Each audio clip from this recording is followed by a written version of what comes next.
இந்த லைட் எரியலன்னு சொல்லிட்டு நம்மக்கிட்ட கொடுத்துருந்தாங்க. அதாவது சைடில் இருக்க லைட் எரியுது, இந்த ஃபோக்கஸ் லைட்டு மட்டும் எரிய மாட்டுது அப்படின்னு சொல்லிட்டு சொல்லியிருந்தாங்க. சரி ஓப்பன் பண்ணி பார்ப்போம்னு சொல்லிட்டு பார்த்தா இந்த எல்இடி லைட்டு அந்த இடத்துல ஊஞ்சல் ஆகிட்டு இருக்குங்க.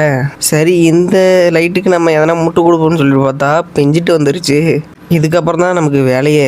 இப்போ நம்ம என்ன பண்ண போகிறோம் அப்படின்னு பார்த்தீங்கன்னா, அந்த எல்இடியை தூக்கி நம்ம 2 சைடும் முட்டு கொடுத்து நம்ம அந்த இடத்துல ஃபிக்ஸ் பண்ண போகிறோம். இந்த ஹீட்சிங் மேலே இந்த இன்சுலேட்டிங் டேப்பை வந்து நம்ம ஒட்டிக்கலாம். ஏன் இந்த இன்சுலேட்டிங் டேப்பை நம்ம இங்கே யூஸ் பண்ணுறோம் அப்படின்னு பார்த்தீங்கன்னா, ஷார்ட் சர்க்கியூட் ஆகாமல் இருக்கிறது தான். ஏன்னு பார்த்தீங்கன்னா அடியில் இருக்க ட்ராக்லாம் கட் ஆகிடுச்சு. அதனால தான் நம்ம வந்து இந்த இன்சுலேட்டிங் டேப்பை யூஸ் பண்ணுறோம். கைப்புள்ள இடம் அந்த ஜம்பர் ஒயரா, இந்த ஜம்பர் ஒயர் வச்சு தான் நம்ம ரூட் எடுக்க போகிறோம்.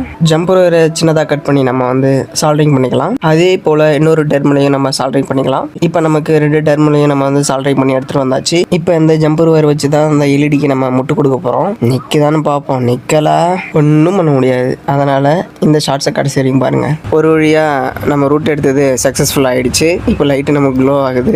ஆனால் இது சால்டர் பண்ணுறதுக்கு நான் பட்ட பாடு இருக்கே. ஓகே இப்போ இருந்த மாதிரி நம்ம ஃபிக்ஸ் பண்ணிக்கலாம். ஓகே லைட்டை ஃபிக்ஸ் பண்ணி முடிச்சாச்சு. இப்போ லைட்டு நமக்கு சூப்பராக எரியுது.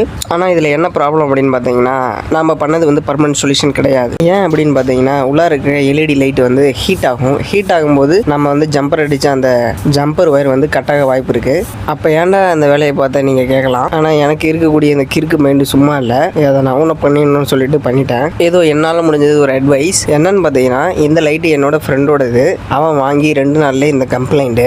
நான் அவங்ககிட்ட சொன்னேன், நல்ல பிராண்டடாக நான் லைட்டாக வாங்கிக்க அப்படின்னு. அவன் கேட்கல. எனக்கு இந்த லைட்டு தான் பிடிச்சிருக்கு, சின்னதாக இருக்குது அப்படின்னு சொல்லிட்டு வாங்கினான். சரிதான்டா நீ ஸ்லிம்மாக வாங்குற ஓகே தான். ஆனால் 450 ரூபாயில் இந்த மாதிரி ரேஞ்சில் வாங்கிக்கிடா, ஹோல்சேல் மார்க் பிராண்ட் இந்த மாதிரி கிடைக்கும் அப்படின்னு சொன்னேன். அவன் வந்து கேட்கல.